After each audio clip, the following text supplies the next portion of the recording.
sabi nga nila, it is very easy to fall in love, but to remain in love, that's the most difficult one. Kaya nga ang challenge lagi ay how to remain in love. Therefore, in order for you to remain in love, you must understand, first and foremost, what love is all about.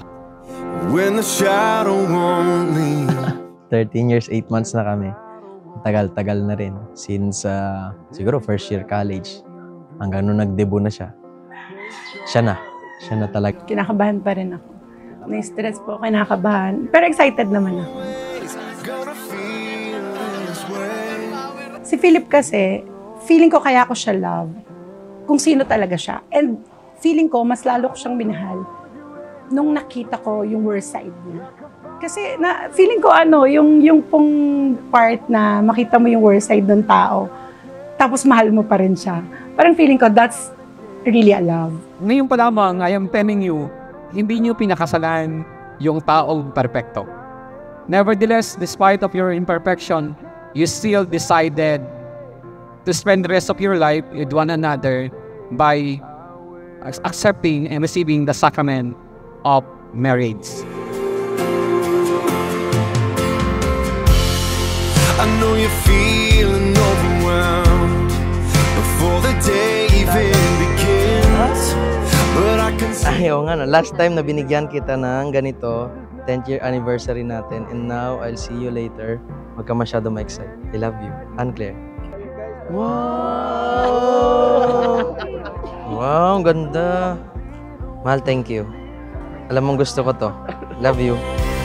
I will hold you when you're breaking, like a father and a friend, and I will carry you through the darkness till we see the sun again.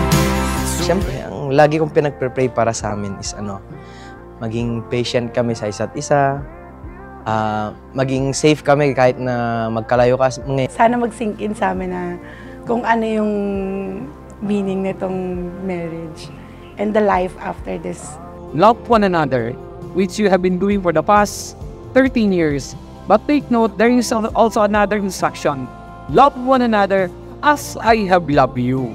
Ang pagmamahalan na yung dalawa must be patterned, and you must emulate the very love that our Lord Jesus Christ has shown to us.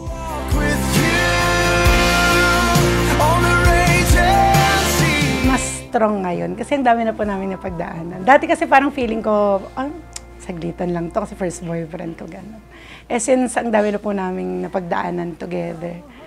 And looking back, parang feeling ko, mas mahal niya ako ngayon at mas mahal ko siya.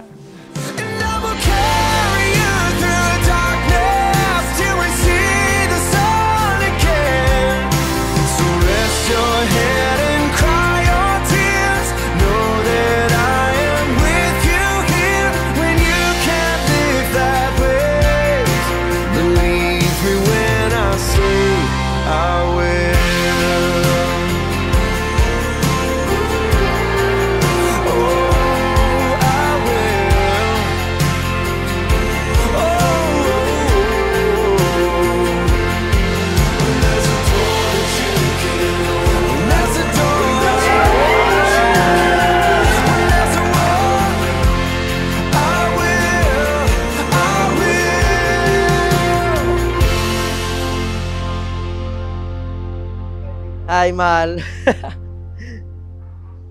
Naiyak ako eh. Kasi naiyak pa rin ako. Mahal na mahal kasi kita eh. Hindi ko na makita yung buhay ko sa iba eh. Kasi ikaw talaga yung nagbago sa akin. Tsaka napaka-thankful ko doon. You know I'd fall apart without you. So thank you very much for all your hard work and sacrifices, Mama and Papa. Hindi kami ngayon nandito kung hindi dahil sa mga ginawa niyo for us. Thank you very much and I love you both. Iyak ako. Ma, Pa, thank you.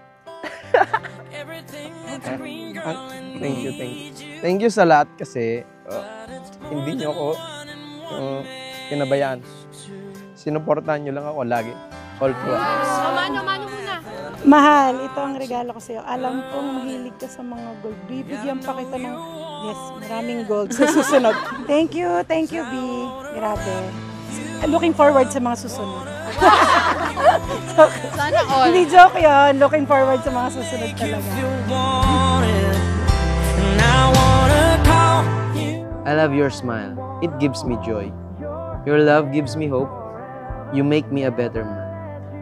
I vow to protect you from harm, to stand with you against your trouble, and look to you when I need protection. Thank you, B, for not giving up on me and for patiently waiting for me.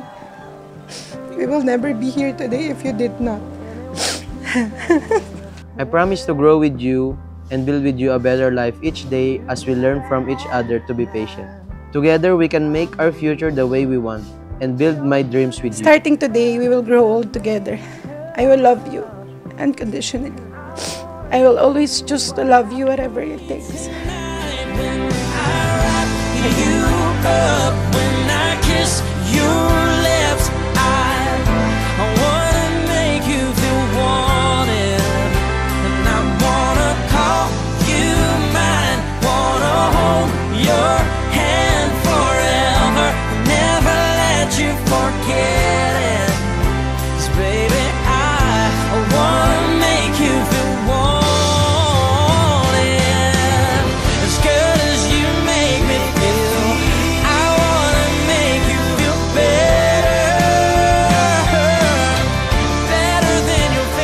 My everything. Feeling ko lahat ng kailangan kong gawin sa present, sa past, sa future. Feeling ko nandun si Philip and I can't see my life na wala siya. Actually, yun yung naging deciding point ko to marry him.